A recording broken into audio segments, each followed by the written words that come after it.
বন্ধুরা, আশা করি সবাই ভালো আছেন। তো বন্ধুরা, রিসেন্ট টাইমে একটা বিষয় আমরা উঠে আসছিল যে সাকিব খান এবং মেহেদী হাসান হৃদয় তারা আবারও কিন্তু এক সিনেমাতে কাজ করতে চলেছে।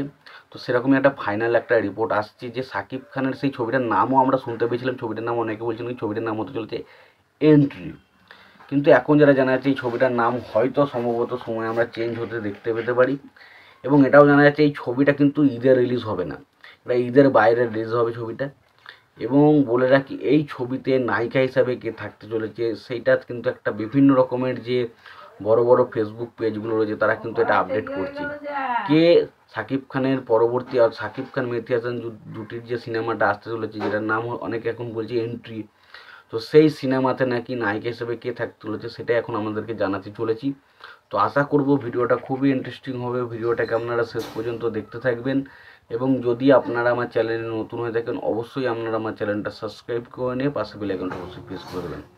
তো অ্যাকচুয়ালি বিষয় যেটা হচ্ছে সেটা হচ্ছে সাকিব খানের যে আপকামিং সিনেমা এন্ট্রি, সেই সিনেমায় নায়িকা হিসাবে কে থাকতে চলেছে, এটাই প্রথম প্রশ্ন।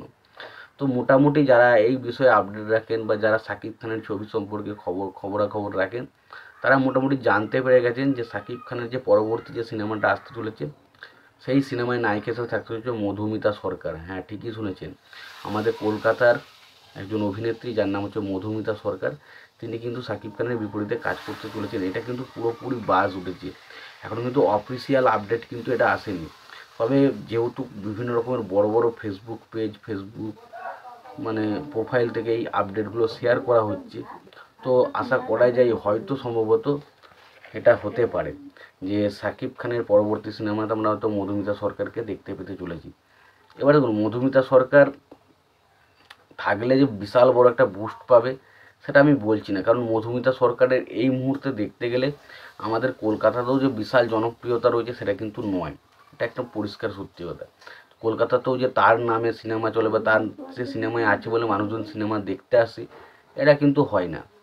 এবার এটা হচ্ছে বিষয় হচ্ছে, এটা সাকিব খানের সাথে সিনেমা করলে হয়তো তার কেরিয়ার, মধুমিতার কেরিয়ার হয়তো বুস্ট পেতে পারে। তার কারণ হচ্ছে একটা, তার কারণ হয়তো হয়তো সাকিব খানের সিনেমাটা ভালো হলো, হয়তো কিছু বাংলায় এসে কিছু অডিয়েন্স তৈরি হলো মধুমিতার জন্য, হয়তো আবার এপার বাংলাতেও রিলিজ হলো, হয়তো মধুমিতা সরকার আছে এটা শুনে হয়তো অনেকে আসতে গেল যে দেখে আসি আমাদের কলকাতার অভিনেত্রী সে কেমন করেছে কাজটা, এটা হতে পারে।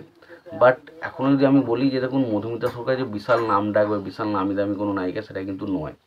এবার দেখা যাক মেহেদী হাসান হৃদয় তাকে কীভাবে প্রেজেন্ট করে এবং সাকিব খানের সাথে তার অ্যাকচুয়ালি এন্ট্রি বলে যে সিনেমাটা আসার কথা সেটা কি আদৌ আসে সেটা সময় বলবে। তোমাদের এই বিষয়ে কি মতামত তোমরা অবশ্যই জানিও। ভিডিওটি ভালো লেগে থাকলে লাইক কমেন্ট শেয়ার করে দিও। চ্যানেলটা নতুন হয়ে থাকলে অবশ্যই তোমরা চ্যানেলটা সাবস্ক্রাইব করে নিয়ে পাশে বেল আইকনটা অবশ্যই প্রেস করে দিও। ভালো থেকো, সুস্থ থেকো, দেখাচ্ছে পরের ভিডিওতে।